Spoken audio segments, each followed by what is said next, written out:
Well, one thing's for sure, the 340's back in the farm, and the repair was a lot cheaper than we thought it was going to be. We've just got some air seeder prep going on here for when we get into the autumn. Place a lot of these the main hoses to the heads. It's just no good when these start get holes in them. They get start cracking up like these. We'll get a few more seasons out of these ones. And I reckon a possum's pulled that off. That's quite disappointing actually. Anyway, we'll fix that later. The air cart's gotten a new auger, new homemade auger by my brother. Pretty good. The other one's getting rusted holes all through it, and you just got to stay on top of shit like that, because when it comes down to getting the job done, you just don't want to be fucking around with shit like that. Gotten some new sensors on here, new tyre in here, middle of last spring sowing. That got flat. See there, we got lots of new hoses to the heads. Craig's actually thought about that one. He's put double thickness on there so it doesn't rub on there and there. Can't really see anywhere else. We're working on getting tube tyres on these because they just keep going flat. They're currently tubeless. So I got the 340 there. We've got this new gateway here. We've set up this new gateway for stock trucks to back into there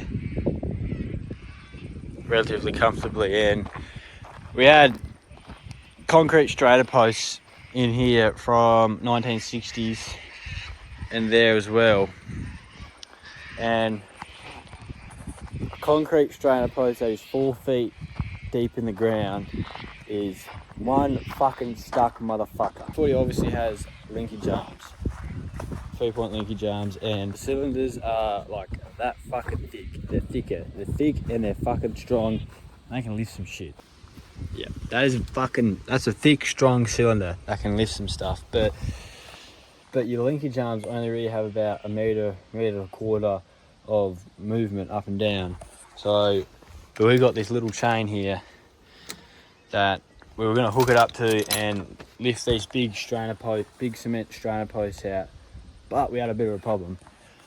Because we put the dual wheels back on it, since it's been back from Shipton, getting repaired, we didn't want to take it over the bridge there because we were going to cave the bridge in.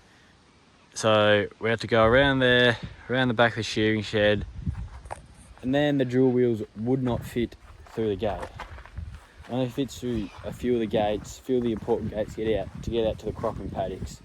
And it's a problem, but we're working on it. So with these strainer posts, we ended up hooking up the John Deere 6330 and the John Deere 5R 100, and both of them couldn't lift it out. So this strainer post is in fucking deep and fucking tight. Like, this motherfucker is not coming out at all. And what we ended up doing, we ended up digging about a foot and a half down. So the strainer posts were only really about 3 foot deep now.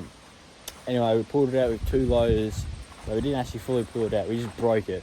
And the rear barb in the concrete was that strong, gives it that much more strength that it broke off them, and we just had to cut them off so the trucks wouldn't get punched a tyre. With the 340, with the transmission pressure problem dropping in every second gear, was a major problem. We didn't really want to drive it, but it was the middle of the spring and the cop had to get in. So we finished our sowing with it, got it all done, and TTMI came down, diagnosed it on the farm and quoted us 30 grand. And we're like, not gonna happen. You're gonna have 3 to 4 people working on this tractor. That's 3 to 4 people's wages where you're paying for, when really you only need 2 people max working on. So we did some research, we sniffed around, and we found Shipton up at Devonport, and we told them what was going on. We told them what TTM I diagnosed the tractor with, and within 2 weeks, I think, we had it floated up to Shipton. They started working on it straight away. We took the doors off for them. A few other things that they didn't have to do just to make the process quicker for them.